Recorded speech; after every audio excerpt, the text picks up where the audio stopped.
নমস্কার বন্ধুরা, শিবুর রান্নাঘর থেকে সবাইকে স্বাগত জানিয়ে আজকে আরেকটা নতুন রেসিপি শুরু করলাম। আমরা তো ভর্তা অনেক রকম খেয়েছি, আজকে করছি পালং শাকের ভর্তা। তার জন্য আমি ছোট দুয়াটি পালং শাক বেছে ধুয়ে পরিষ্কার করে নিয়েছি। চিংড়ি মাছ, কাঁচা লঙ্কা, পেঁয়াজ, নুন আর বাদবাকি রান্না করতে করতে দেখাবো। তাহলে শুরু করা যাক। একটা বাটির মধ্যে একটু গরম জল করে পালং শাকটাকে ভাপিয়ে নিচ্ছি, জাস্ট ডুবিয়ে আর তুলে নেব।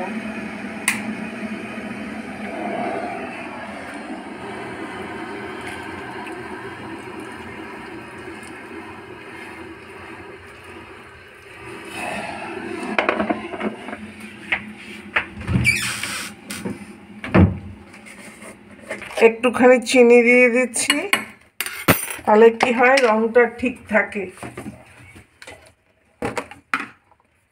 আর একটু নুন।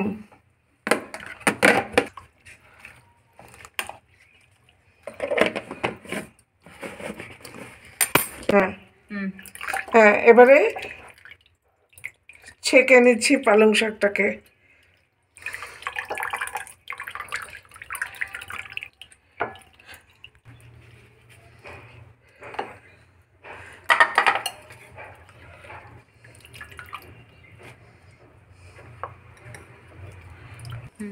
পালং শাকটা জল ঝরতে ঝরতে ততক্ষণে আমি চিংড়ি মাছটাকে ভেজে নেব।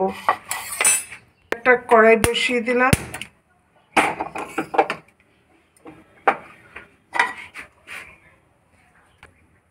এতে 1 চামচ মতন সর্ষের তেল দিয়ে দিচ্ছি।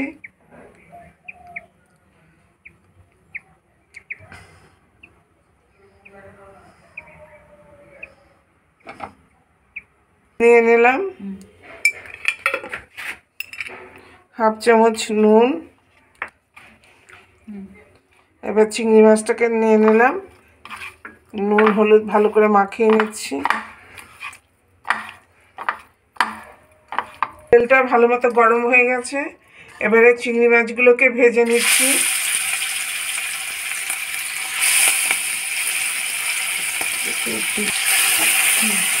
হ্যাঁ, চিংড়ি মাছটাকে একটু ভালো করে ভেজে নেব।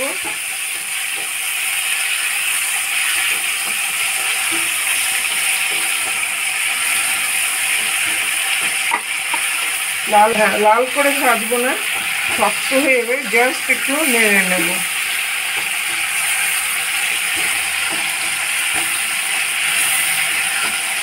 মাছগুলো ভাজা হয়ে গেছে, এবার তুলে নিচ্ছি।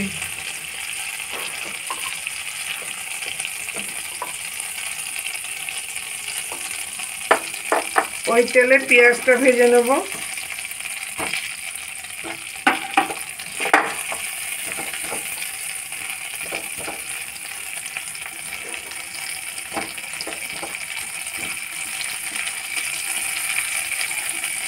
পেঁয়াজটার মধ্যে একটু নুন দিয়ে দিচ্ছি, তাহলে তাড়াতাড়ি হয়ে যাবে।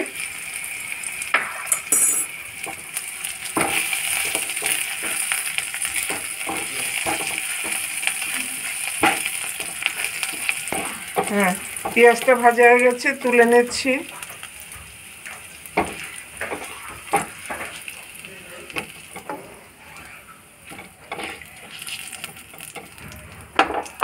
শুকনো লঙ্কা ভেজে নেব।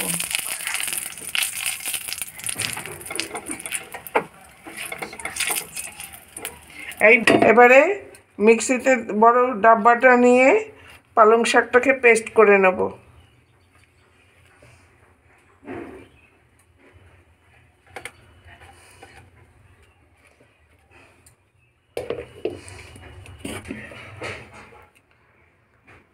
সুন্দর পেস্ট হয়ে গেছে, এবার পরবর্তী স্টেপে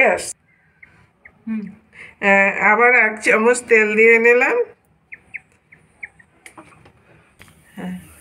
1/2 চামচ কালো জিরে দিয়ে দিলাম।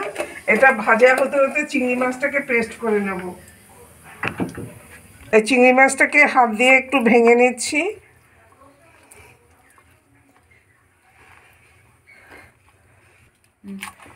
দুটো শুকনো লঙ্কা,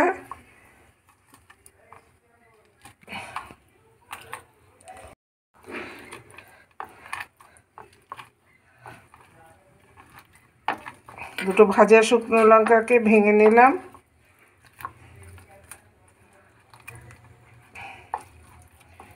পেস্ট করে নিয়ে এটা চিংড়ি মাছটা শুকনো লঙ্কাটা পেস্ট করা হয়ে গেছে।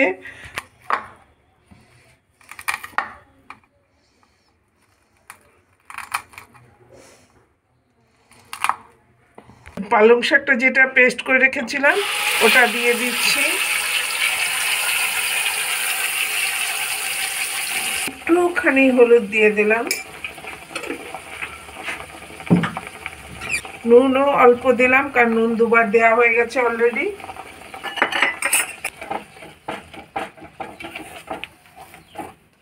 এবার এটাকে শুকিয়ে নেব।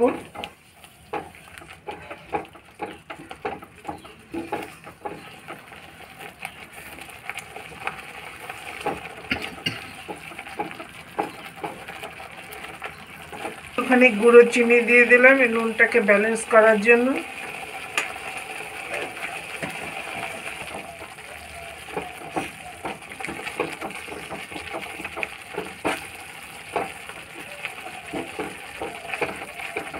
পোশাকটা শুকিয়ে এসছে, এবারে ভাজা পেঁয়াজটা দিয়ে দেব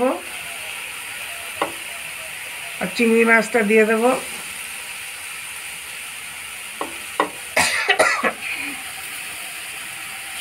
এটা